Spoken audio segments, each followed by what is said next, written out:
Cuando allá se pase lista, cuando allá se pase lista y mi nombre llamen, yo responderé.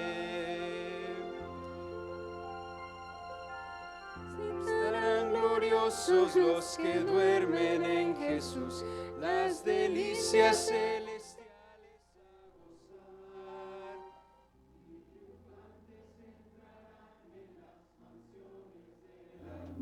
Para mí también habrá un dulce hogar.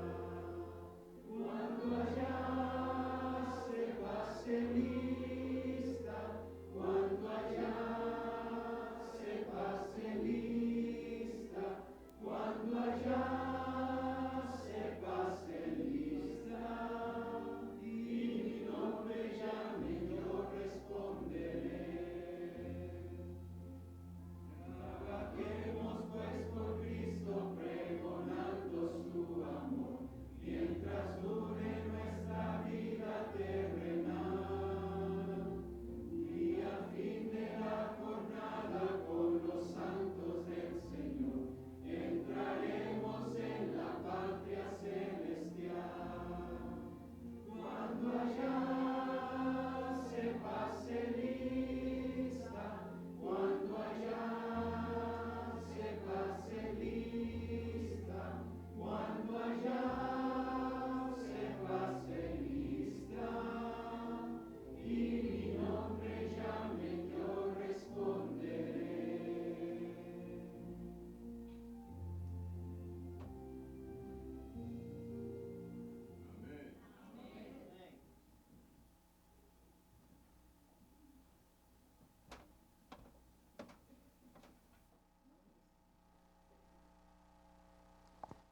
Hermanos, los invito a abrir sus Biblias en Apocalipsis 12, capítulo 12, versículo 10.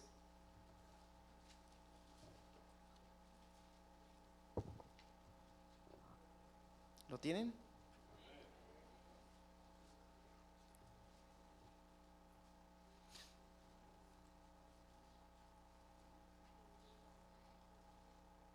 Ok, voy a leer. Entonces oí una gran voz en el cielo que decía: ahora ha venido la salvación, el poder y el reino de nuestro Dios, y la autoridad de su Cristo, porque ha sido lanzado fuera el acusador de nuestros hermanos, el que los acusaba delante de nuestro Dios día y noche. Amén.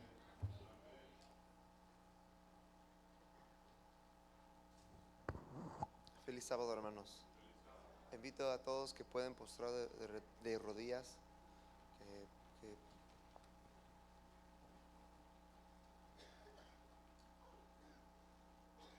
Oramos. Padre nuestro que mora en los cielos, damos gracias. Damos gracias por estar siempre en su presencia. Gracias por recibir su gracia. Y algunas veces gracias por recibir tribulación. Porque solamente a través, debajo de su gloria, su gracia y su tribulación podemos crecer fuertemente. Ayúdanos hoy en día y durante la semana que podamos salir a compartir su palabra. Su palabra que llega a todos los oídos que quiere escuchar su nombre, su mensaje que llega a sus corazones de la gente, para que puedan entender su mensaje, que tú y solo tú eres Dios. Ayuda en este día que el predicador usa las palabras correctas para que ayúdenos a entender este mensaje que estamos listos para recibir. Bendice cada uno de nosotros en el nombre de Jesucristo. Amén.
Feliz sábado.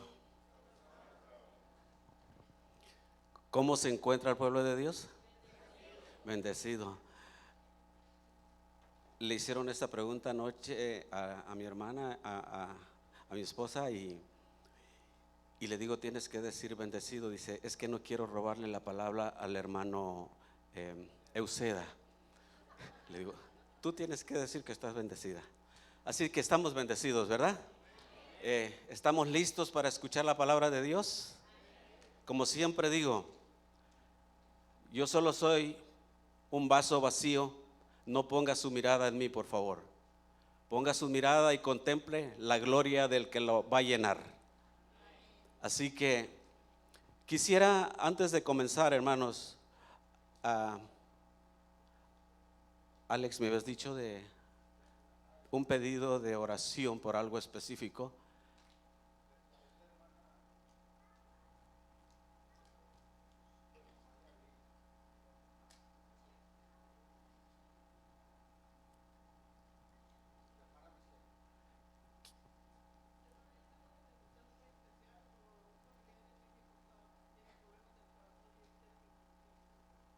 ¿Cómo no, hermana?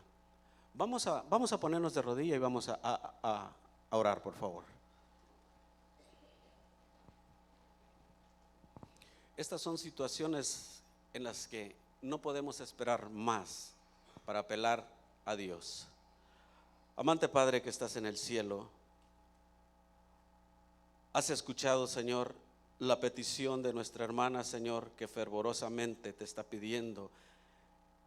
Sabemos todos los que estamos aquí, Padre, que solamente recurriendo a ti las cosas imposibles se transforman en posibles, Señor. Te suplicamos que tomes en tus manos, Señor, este acontecimiento que es de vida o muerte, y que cualquier cosa que pase, Señor, siempre reconozcamos que tu voluntad ha sido hecha, Padre. Por favor, dales consuelo, Señor. Dale firmeza, dale esperanza, Señor, primeramente a la persona que está pasando por esa necesidad de enfermedad. Y luego, Padre, a todos sus seres queridos, Padre, para que en este momento tengan la suficiente seguridad y firmeza de que no están solos, porque tu promesa nos ha dicho, Señor, que estarás con nosotros todos los días hasta el fin del mundo. En tus manos lo dejamos, creyendo que ha sido hecho este pedido y ha sido hecha tu voluntad. En Cristo Jesús te lo pedimos, te lo agradecemos. Amén.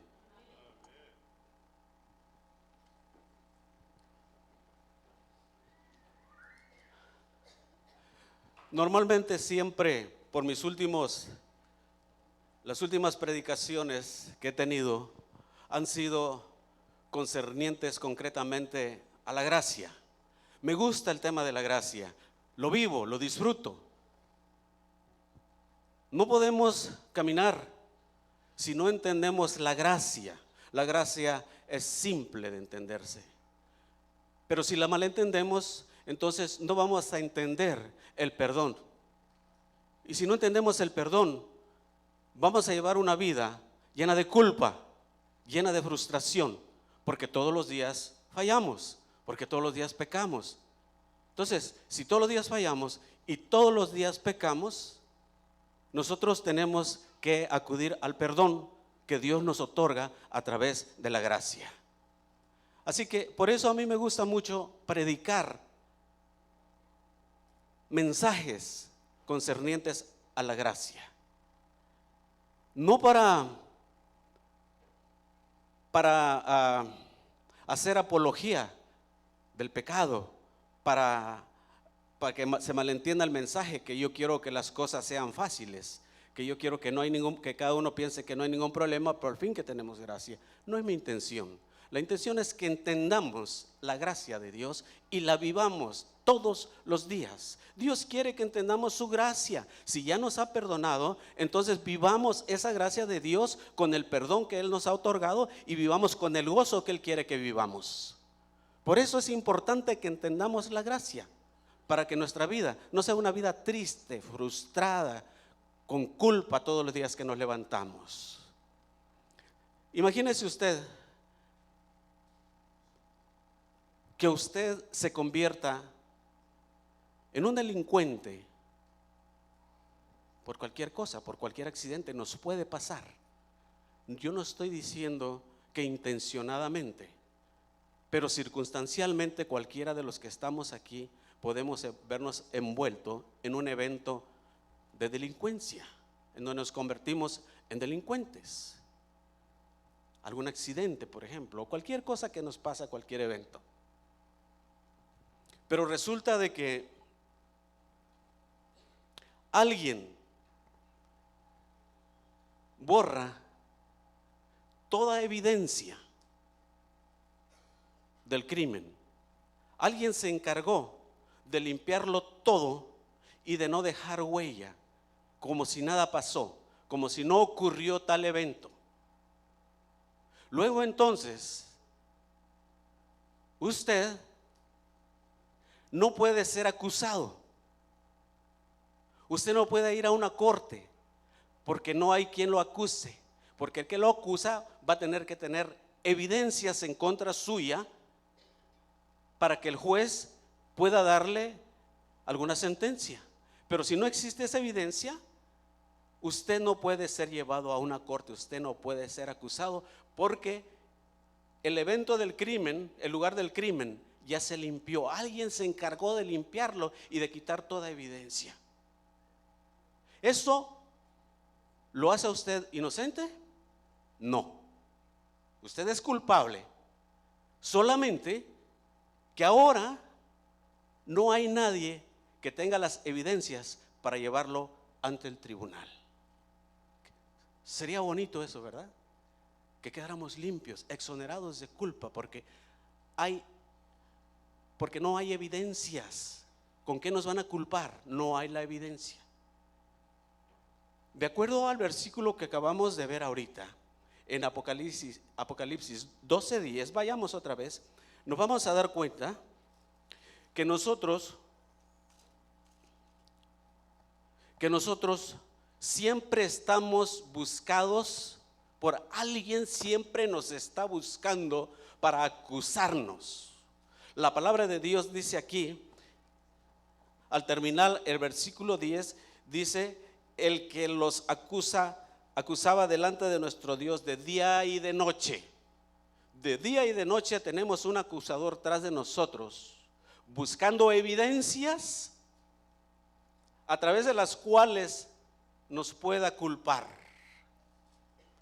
Pero siempre habrá quien quite esas evidencias. Siempre habrá quien se encargue de borrar toda evidencia en nuestra contra para que nosotros no podamos ser culpables.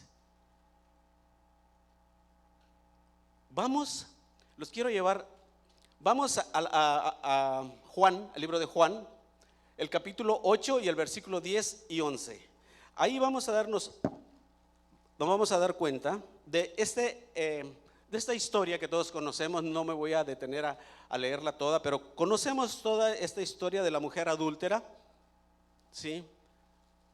Como existe un grupo grande de personas que la están acusando, pero resulta que las personas que la están acusando están tan pecadores como a la que estaban acusando ellos. Y Jesús, como conoce los corazones de todos,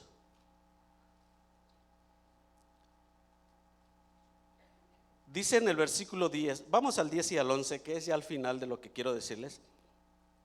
Jesús, enderezándose Jesús, y no viendo a nadie sino a la mujer, le dijo, es decir, todos se habían ido ya, nomás se quedó la mujer y Jesús. Y le dijo: mujer, ¿dónde están los que te acusaban? ¿Ninguno te condenó? Ella dijo: ninguno, Señor.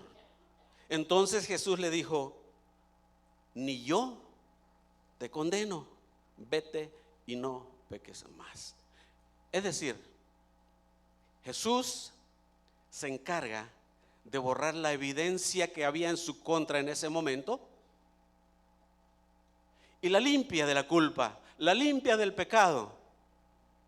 Y miren, aquí a mí me llama mucho la atención, porque cuando uno lee la Biblia, cada vez que la ve, encuentra algo que no lo había visto de esa manera. Y aquí en el último versículo donde dice, ni yo te condeno, ni yo. ¿Por qué ese ni yo de Jesús? ¿Por qué ese ni yo de Jesús? Porque yo soy el único que pudiera condenarte. Fuera de mí no existe nadie más que pudiera condenarte. Por eso ni yo te condeno. Yo lo que voy a hacer contigo es lo que acabo de hacer, es borrar la evidencia. Borrar la evidencia de tu delito. Ya está borrada. Jesús, conociendo desde el principio hasta el fin de cada uno de nosotros, conociendo eso de la mujer adúltera, que nadie daba un centavo por esta mujer, conocía cuál era el objetivo que tenía con ella, como sabe cuál es el objetivo que tiene con cada uno de nosotros. Jesús tiene un objetivo específico contigo, por eso se encarga de estar borrando tus evidencias constantemente para que sigas adelante, para que no te estanques, para que no vivas una vida frustrada. Hermanos, esta mujer que nadie daba un centavo por ella, posteriormente cuando Jesús resucita,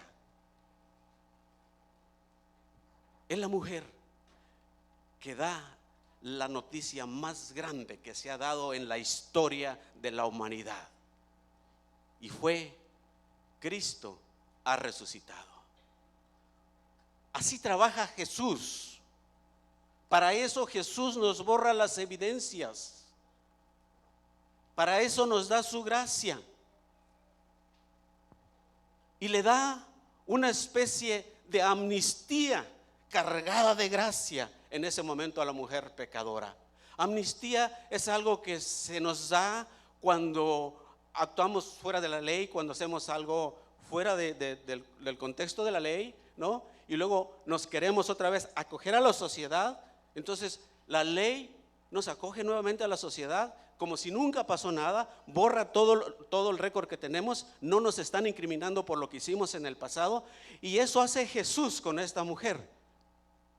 Le da una carga de amnistía llena de gracia y le dice: ni yo te condeno. Quiero contarles, como hay mucho tiempo ahora, comenzamos temprano, ¿verdad? Bueno, y de paso, yo veo que cuando vienen predicadores de afuera, predican 1 hora y media, 2 aquí, y ustedes amén, amén, amén, ¿no? Y los locales no nos toleran. Hermanos, hace algunas semanas atrás venía yo al lunes de oración y ya se estaba oscureciendo un poquito. Al dar vuelta en una calle, cuando yo me di cuenta por el golpe que oí, me di cuenta que abajo del carro ya tenía yo a alguien con toda y bicicleta. Y supe que era una bicicleta porque alcancé a ver la llanta adelante y el casco salió rodando. Me quedé firme ahí en ese momento sin saber qué hacer. No podía abrir la puerta de donde yo venía manejando porque pasaban los carros rápidos, muy rápido, pero yo estaba desesperado, quería hacer algo por esa persona. Yo sabía que alguien estaba ahí. De pronto lo que hice fue, puse mis luces de emergencia y me quedé ahí. Yo no podía ni darle para atrás ni para adelante. Atrás tenía carros, atrás de mí también. De esos carros que se le ponen luego por si acaso se va, ¿verdad? Pero no podía continuar yo tampoco. Y cuando vi que este hombre, como pudo, comenzó a salir, y cuando él sale, entonces se hace a un lado, y entonces yo salgo un poquito y veo la bicicleta y voy por la bicicleta, pero la bicicleta era cuadrada, se hizo como un fierro retorcido, y este hombre estaba totalmente, traía short, totalmente sus brazos y sus piernas y sus rodillas raspadas, feo, y el hombre temblando de dolor.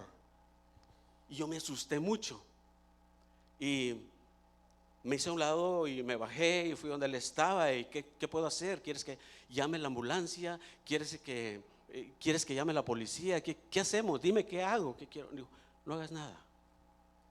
No hagas nada. ¿Te llevo al hospital? No, está bien todo. Pero está sangrando y el dolor, y el hombre se temblaba.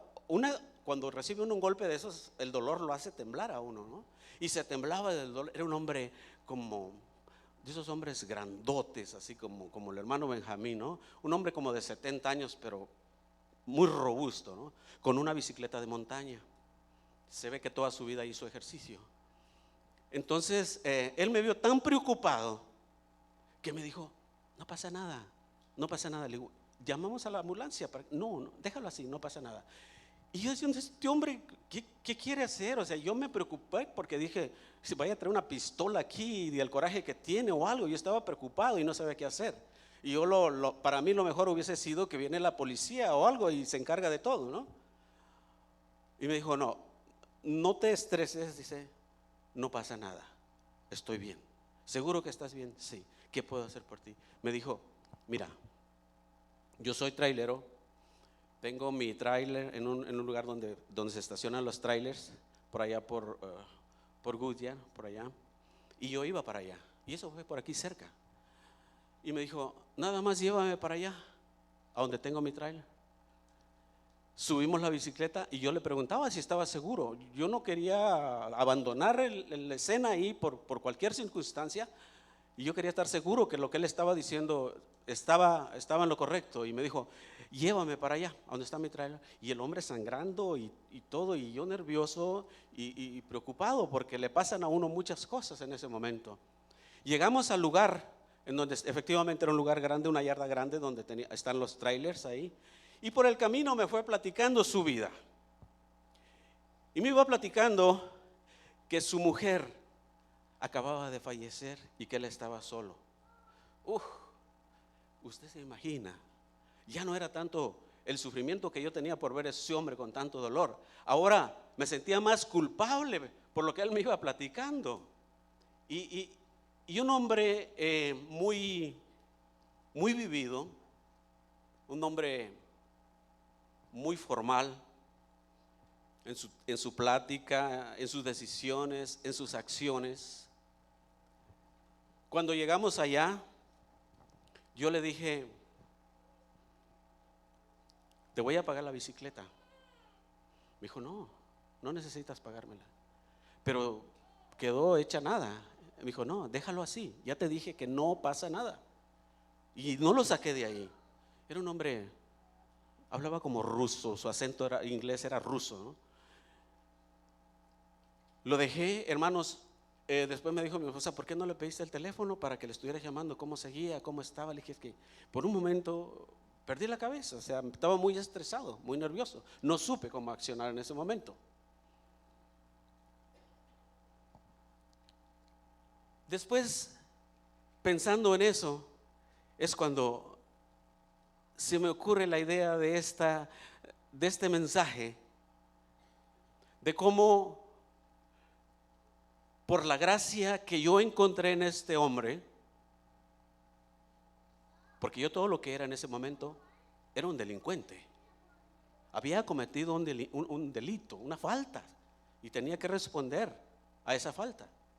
Pero yo encontré gracia en este hombre, y él lo que me dijo, vámonos de aquí, de este lugar, como diciéndome, para que no te metas en problemas, y borró toda evidencia de mi delito y quedé limpio. ¿Soy inocente? No, sigo siendo culpable. Pero lo que pasa ahora es que aunque hubo personas viendo todo lo que pasó, ninguna persona de ellas me puede acusar ahora porque no hay evidencia. Porque el hombre se encargó de borrar toda evidencia y de que yo quedara exonerado de ese delito. Sigo siendo culpable. Y ahora cada vez que paso por ahí, me acuerdo y veo el cuadro exacto cómo sucedieron las cosas. y prefiero dar la vuelta. Cuando doy la vuelta, veo una persona que va en bicicleta y comienzo a ponerme estresado, no sé qué hacer.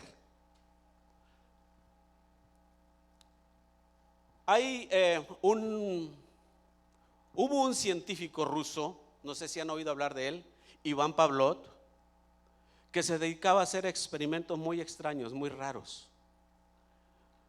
Uno de esos experimentos que él descubrió es que él condicionó los reflejos de un grupo de perros con el sonido de una campana. Es decir, los perros segregan saliva cuando huelen comida o cuando quieren comer o cuando ya se les llama a comer, segregan saliva. Este hombre comenzó a darles de comer y cuando les daba de comer les sonaba la campana. Después ya no les iba comida, pero igual les sonaba la campana y los perros segregaban saliva. Y él le puso por nombre a ese experimento reflejo condicionado. Es decir, los seres humanos, aunque nosotros no somos animales, pero en gran manera en nuestra vida tenemos muchos reflejos condicionados. Tenemos eventos que nos recuerdan algo, cosas que nos hacen sentir como si estuviéramos nuevamente reviviéndolas. Es algo que queda dentro de nosotros, es el reflejo condicionado. Hay algunos rasgos ya de nuestra personalidad que se quedan ya como un reflejo condicionado y que no cambiamos. Sí. Y así, ahora cuando yo paso por ahí, me quedo con ese reflejo condicionado y yo me acuerdo de lo que pasó y sigo sintiendo culpa. Aunque ya no hay evidencia en contra mía, pero todavía yo sigo sintiendo culpa cuando paso por ahí. Me recuerdo. ¿Recuerdan en el evento, aquel momento cuando la turba va a prender a Jesús? Y Pedro saca la espada para defender a su maestro y le corta la oreja a un tal Malco, ¿verdad? Dice la Biblia.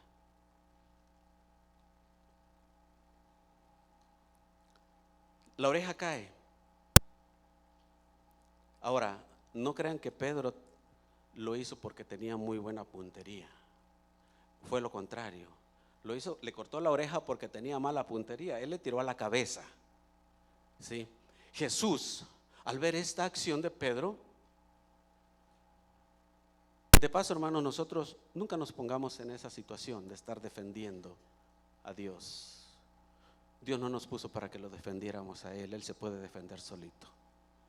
Así que miren hasta dónde llegan las cosas por ponernos en ese lugar. Le corta la oreja. Jesús sabe que ahora, a partir de ahora en adelante, Pedro está metido en un problema porque le cortó la oreja a uno de los ayudantes, a uno de los sirvientes, a uno de los guardaespaldas del sumo sacerdote. Es decir, a quien le cortó la oreja a Pedro no fue a cualquier persona del pueblo, fue a una persona muy reconocida de la alta esfera. Y por supuesto que eso no se podía quedar así, iba a tener consecuencias jurídicas. Jesús lo sabía. Y no podía irse Jesús porque Jesús estaba a punto de ir a la cruz. De paso, agarra la oreja y se la pega. Y de paso es el último milagro que Jesús hace en público antes de ir a la cruz. Pero Jesús está preocupado por todo lo que Pedro va a enfrentar por haberle cortado la oreja al servidor del sumo sacerdote. Y donde quiera que fuera Pedro a partir de ese momento, iba a enfrentar demandas, su récord iba a estar manchado. Y Jesús no quería eso para Pedro, porque otra vez les repito, él ya sabía qué quería hacer con Pedro. Le pega la oreja y no le queda ni cicatriz, porque Dios lo hace todo perfecto. Yo me imagino que tú tenías la sangre por aquí y su oreja bien pegadita. Imaginémonos, por ejemplo, que a Malco se le ocurriera demandar a Pedro, porque es un mal momento. Sí, ya tenía la oreja pegada, pero pasó un mal momento. Todavía tenía la sangre en la cara, La oreja cayó al piso, se pudo haber infectado, se la pudo haber llevado un perro, cualquier cosa pudo haber pasado. Estaba en el piso, literal. Y es un mal momento para cualquiera. Y no era la excepción para Pedro, para Malco, perdón. Entonces Malco tenía el derecho de demandarlo. Imagínese usted que hubiera sido posible esa demanda, hubiera sido una realidad para Pedro, en contra de Pedro, y hubiese llegado ante el juez Malco, y el juez le dice: pero tú me dices a mí que en tu demanda que te cortó la oreja. A ver, ¿dónde está la evidencia? Yo te veo tus 2 orejas perfectamente pegadas. Y el juez obligadamente declara a Pedro no culpable, cierra el caso por falta de evidencia. Qué bonito será eso, ¿verdad? Que Dios, que Jesús siempre está preocupado por borrar tus evidencias. Porque Él tiene algo importante para ti.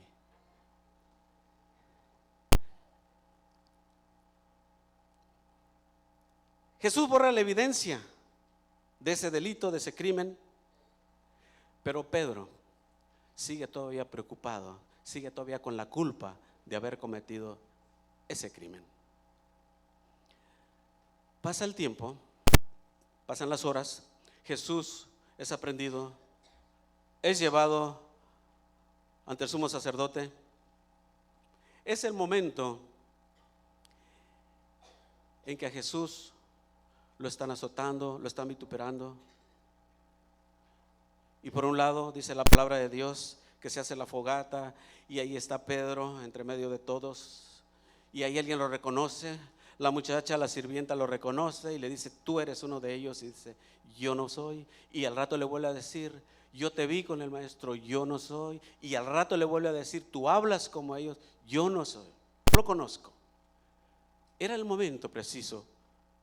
Cuando él dijo la tercera vez: no le conozco, dice la palabra de Dios que Jesús lo voltea a ver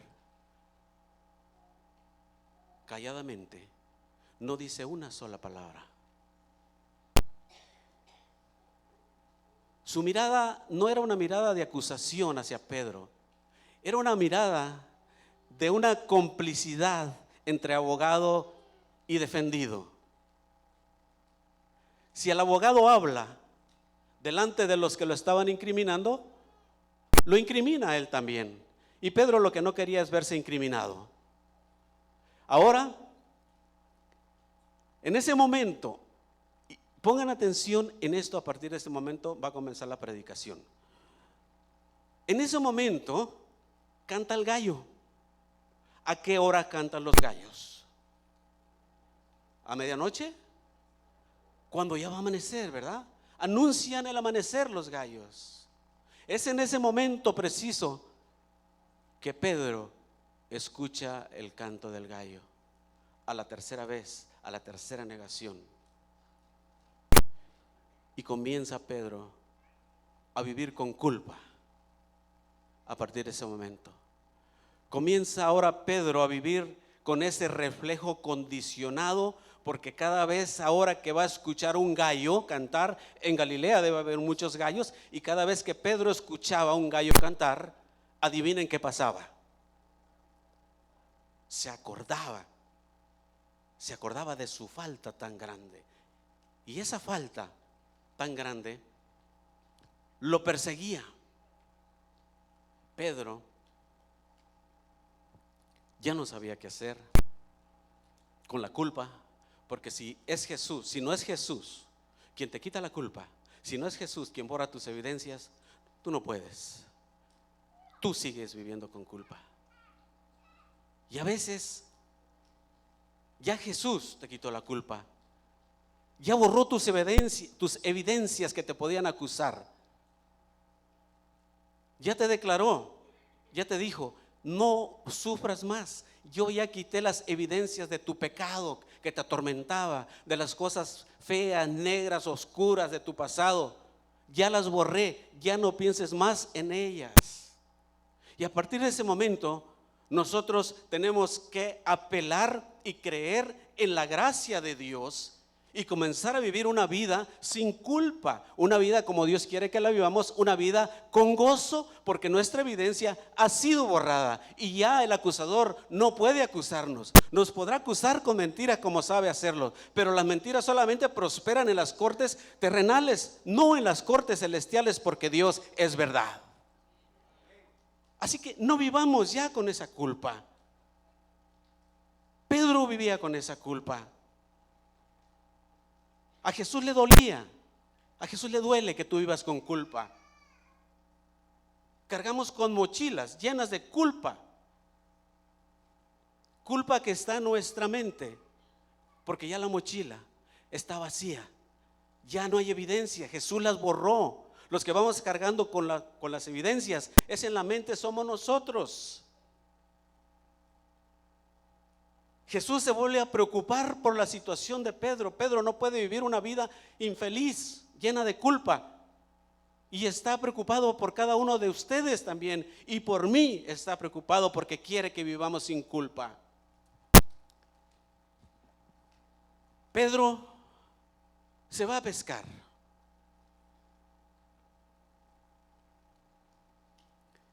El Señor resucita y se va a buscar a Pedro. Y dice la Biblia, vamos a la palabra de Dios, por favor. Vamos a Juan 21:4.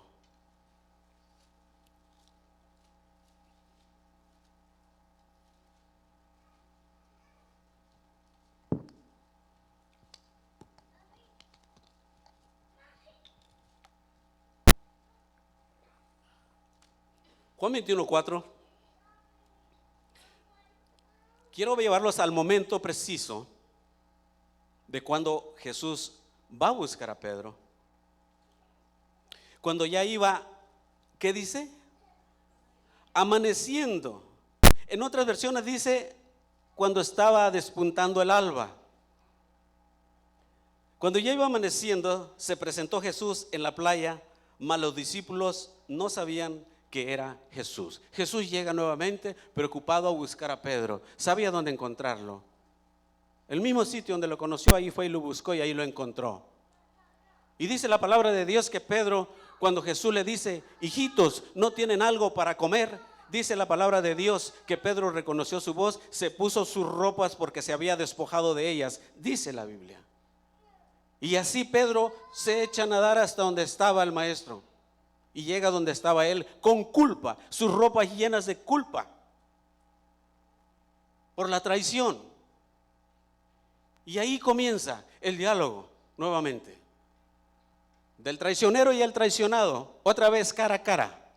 Pedro pensando en todas las posibilidades menos en el propósito que Jesús tenía para él. Porque la culpa te hace pensar eso. La culpa te lleva siempre así, porque la culpa te la pone el enemigo de Dios. Te la pone como un chaleco de fuerza para que tú no puedas salir de ella, para que te imposibilites, para que no sigas luchando, no sigas caminando. Como un chaleco de fuerza te pone esa culpa el enemigo de Dios. Y Pedro nuevamente llega y se encuentra con su maestro. Comienza a hacer aquel desayuno que todos sabemos y tienen una pequeña conversación. Vamos, por favor, al capítulo 21, allí mismo en el 21, 15 y 17. Juan 21, 15 y 17. 15 al 17. Y aquí comienza esta. Yo sé que ya saben esto. Yo sé que lo saben, pero es importante que lo veamos. Y les voy a decir por qué. Porque aquí está el resumen. Aquí está el mensaje realmente. Por eso, aunque lo sepan, vamos a leerlo. ¿Lo tienen? Cuando hubieron comido, Jesús dijo a Simón Pedro, Simón. Ahora, ¿por qué ahora Simón Pedro? ¿Qué no era Pedro? ¿Ahora es Simón Pedro? Analicen esto, porque ahora es Simón Pedro. Le dijo: Simón, hijo de Jonás, ¿me amas más que a estos? Le respondió: sí, Señor, tú sabes que te amo. Él le dijo: apacienta mis corderos. Y volvió a decirle la segunda vez: Simón, hijo de Jonás, ¿me amas? Pedro le respondió: sí, Señor, tú sabes que te amo. Le dijo: pastorea mis ovejas. Y por tercera vez le dijo: Simón, hijo de Jonás, ¿me amas? Pedro se entristeció de que le dijese por tercera vez: ¿me amas? Y le respondió: Señor, tú lo sabes todo, tú sabes que te amo. Jesús le dijo: apacienta mis ovejas. ¿Y qué dirán? Pues sí, me lo sé de memoria esto. Qué bueno que no lo sabemos de memoria, porque ese es el acontecimiento, es el momento preciso que Jesús necesitaba de Pedro, estar en esa intimidad con Pedro haciéndole esas preguntas. Porque si 3 veces lo negó, 3 veces le preguntó: ¿me amas? 3 veces le dio la comisión: apacienta mis ovejas. ¿Sí o no? 3 veces por cada negación. Pero ahora Pedro dice: ahora ¿cuál es el objetivo de estas preguntas? Hermanos, ¿a qué hora dice la Biblia, de acuerdo al versículo que leímos, que Jesús llegó a la playa? En la mañana, ¿verdad? ¿A qué hora el gallo cantó cuando Pedro lo negó? Fue en la mañana, ¿verdad? Ahora, Jesús, ¿por qué no escoge otro momento para llegar a Pedro? ¿Por qué en la mañana? ¿Por qué no a mediodía a cenar, a comer con Pedro? ¿Por qué escogió el momento del amanecer para estar con Pedro en esa conversación? Creo saber por qué. Creo saber. Jesús quería cambiarle el concepto de culpabilidad con que vivía Pedro por todo ese tiempo y cambiárselo ahora, para que cada vez que Pedro, a partir de ese momento, escuchara cantar un gallo, ya no se tuviera que acordar de que traicionó a su maestro. Para que cuando un gallo cantara, Pedro no se acordara del sufrimiento que le ocasionó a su maestro, sino que ahora, en este momento de conversación que Jesús escogió a la misma hora que él lo estaba traicionando, escogió ese momento para cambiarle ese reflejo condicionado con que Pedro vivía hasta ese momento. Y de ahora en adelante, cada vez que fuera un amanecer y que un gallo cantara, Pedro se iba a acordar de la mañana que desayunó con su maestro. Pedro se iba a acordar de la mañana en que Jesús lo había comisionado. Y Pedro, a partir de ese momento, se iba a acordar cada vez que cantara un gallo que Jesús le dio una segunda oportunidad. Y nuevamente vemos a un Jesús borrando nuevamente la evidencia de Pedro. Nuevamente Jesús, y cuantas veces sea posible, Jesús va a borrar tu evidencia, porque Jesús te tiene para algo especial. Jesús te tiene con un propósito aquí, y Él no quiere que tú vivas una vida frustrada, sufriendo, una vida con dolor, con culpa por todas las cosas que haces. Él tiene ese gran propósito en tu vida, y Él borrará cada evidencia para que tú seas libre y libre para siempre. Que Dios los bendiga.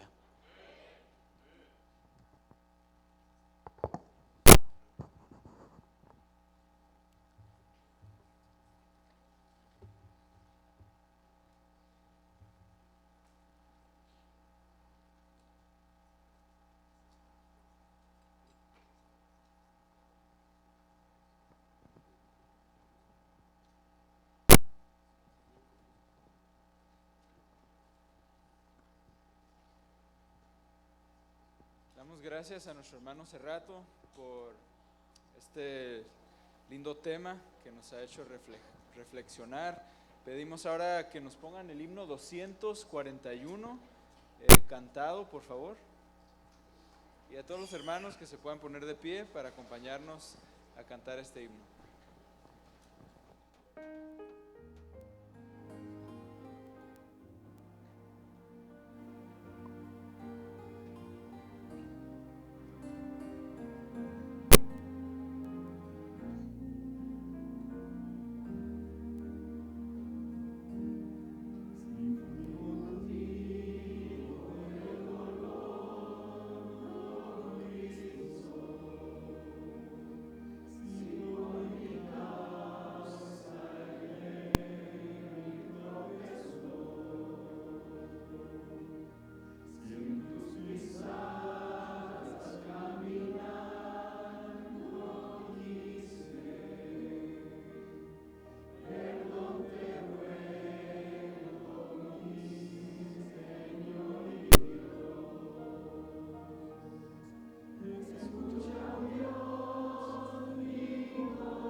Hermanos, quiera Dios que a través de su palabra logremos entender que Él no nos tiene aquí a la aventura. Él no nos tiene aquí viviendo una vida en donde nosotros tenemos que luchar solos. Jesús está contigo. Jesús conoce tu vida, conoce lo que estás pasando. No es ajeno a lo que estás viviendo. No es ajeno a tu problema, a tu necesidad, a ese pecado que estás acariciando. Él lo conoce, conoce todo de ti. Y Él, si tú se lo pides a través del perdón, ten la seguridad que borrará toda evidencia para que el acusador no tenga pruebas en contra de ti. Jesús ya limpió nuestras evidencias, vino y dio su preciosa sangre para que nosotros vivamos una vida llena de abundancia. No sufras más, no quieras solucionar el problema tú, no quieras esconderte del pecado, no huyas del lugar del crimen, porque el único lugar en donde Jesús puede borrar tu evidencia es en el mismo lugar del crimen, en el mismo lugar del delito. No huyas, no le des la espalda, no corras, que Jesús lo hará por ti. Oremos. Querido Padre, una vez más, Señor, estamos agradecidos contigo porque hemos entendido que tú no nos has dejado solos a la deriva, Señor, en este mundo. Reconocemos cuánto te fallamos, que lejos estamos, Señor, de ser lo que quieres que seamos. Cómo a cada rato, Señor, cuando nadie nos ve, cometemos decisiones, tomamos decisiones que nos van a llevar siempre a la culpa, nos van a llevar a la frustración, Padre. Pero aunque sabemos que nadie nos ve, tú nos ves. Y queremos pedirte que en el momento de la prueba más difícil, Señor, tú te pongas de manifiesto en nuestra vida, Señor. No podemos solos, es mucho para nosotros, lo reconocemos, no podemos, pero contigo todo será posible, Señor. Por favor, llévanos a nuestro hogar, Señor. Bendice cada uno de nuestros hogares. Llénalos, Señor, de tu presencia. Llénalos de tu poder. Llénalos de que tu Espíritu Santo more en ellos, Señor. Que sea lugares, Señor, donde se respire tu ambiente, Padre eterno, y que tu presencia sea en cada uno de ellos, Señor. Que podamos sacar todas las cosas que están obstruyendo, Señor, esa relación entre tú y nosotros, Señor. Cualquier cosa que no edifique, que no te glorifiques, que tengamos escondidos dentro de nuestros hogares, dentro de nuestras propias vidas, que lo desechemos, que lo pongamos afuera, Padre, para que solamente pueda haber cabida para ti, Señor. Bendícenos a tu pueblo, Señor. Te suplicamos una doble porción de gracia todos los días de nuestra vida, Señor. En Cristo Jesús te lo pedimos y te lo agradecemos. Amén.